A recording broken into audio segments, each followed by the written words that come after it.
What's going on YouTube? My name is David Shinobi, and if you've been playing Wild Hearts as much as I have, and if you're a fan of Monster Hunter, I believe you'll like this game. Out of the 8 weapons that are available, the bow is the one that I have gravitated to the most, and it's a little tricky to get used to at first, but once you understand the appropriate combos and Karakuri to use in conjunction with your bow, you'll be taking down Komodo in no time. So the first thing we're going to discuss about the bow is the 2 stances that you can fire arrows from.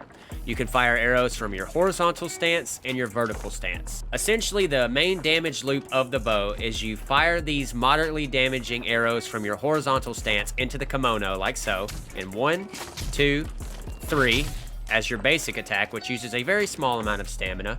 And then you swap to your vertical stance, and then you can charge up to once, twice, and you fire another arrow that causes those Haya arrows that have been stuck into the kimono to explode. And that is essentially your basic damage loop that you would essentially use for the entirety of your playtime with the bow. Now, there's a couple different tricks that you can use, and there's a couple different karakuri that you can use to streamline this process, and we're going to go over those a little bit later. But for now, that is essentially your main damage loop.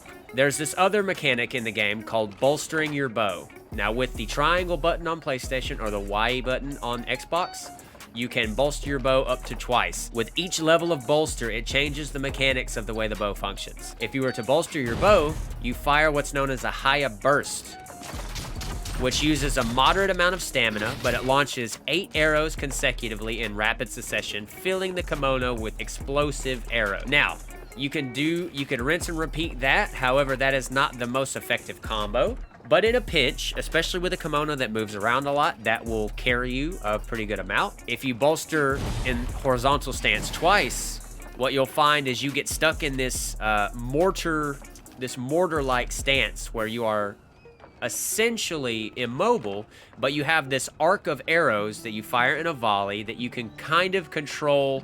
You can adjust the sharpness of the arc.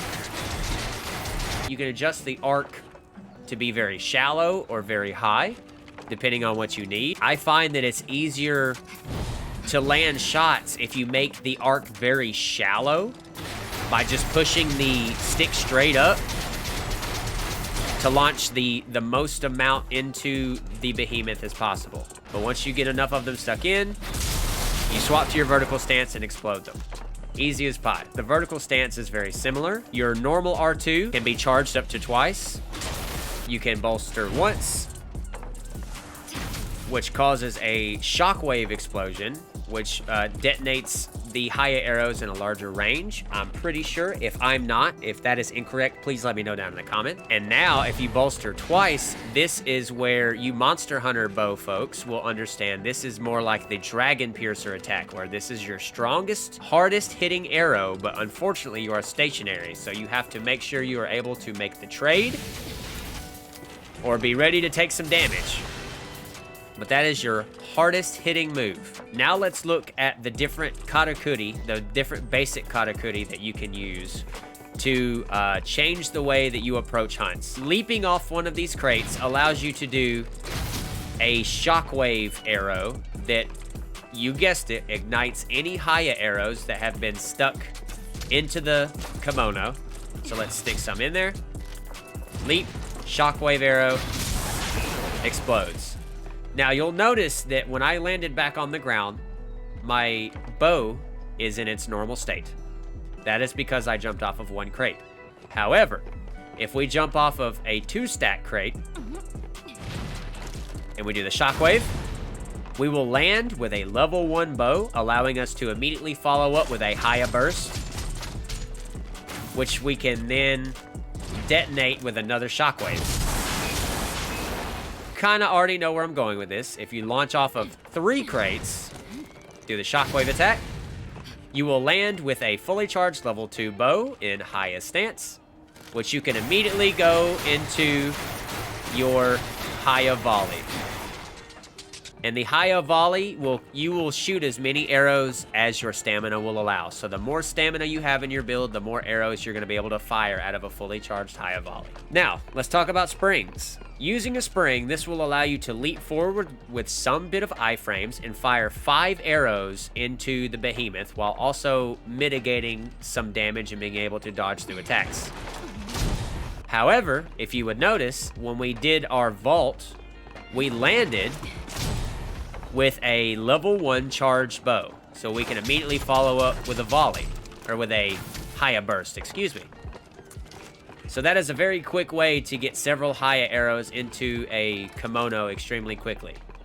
Now, unfortunately, the level system does not work with the springs. Unfortunately, stacking springs on top of each other does not allow you to land with a higher boosted bow.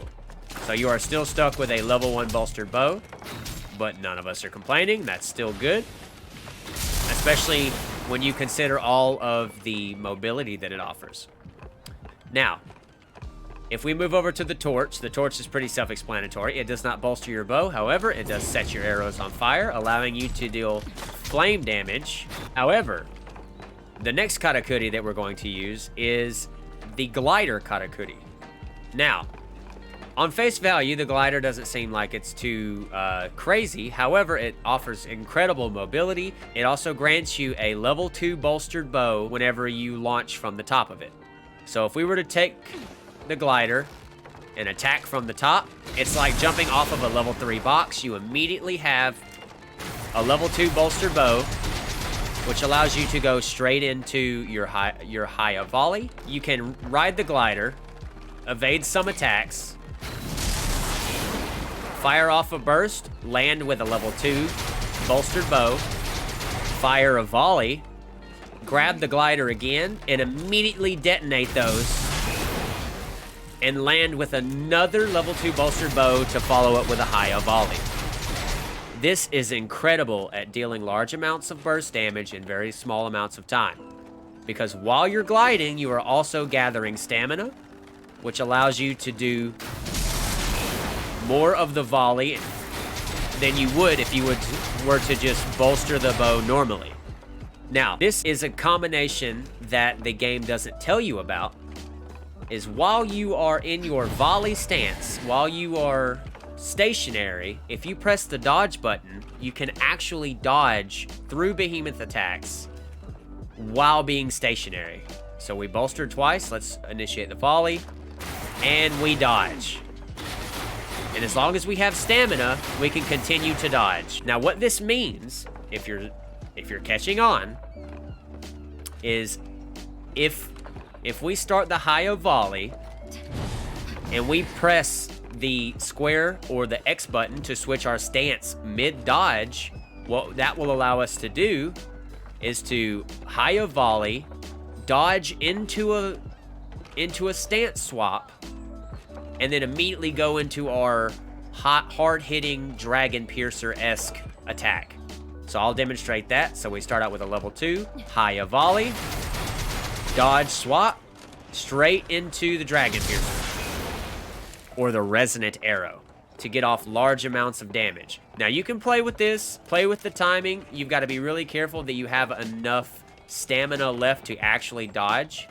Because if you get into the red meter of your stamina bar, I do not believe you will be able to execute the dodge. But this is a very quick way of getting off a small to medium-sized higher volley and then your hardest hitting arrow back to back. So that's the video. I hope you guys enjoyed. I hope you learned something. If there's something that I missed, please let me know down in the comment section below. What is your favorite weapon in Wild Hearts? Is it the bow? Is it the katana? Is it the nodachi? Please let me know down in the comments below, and happy hunting.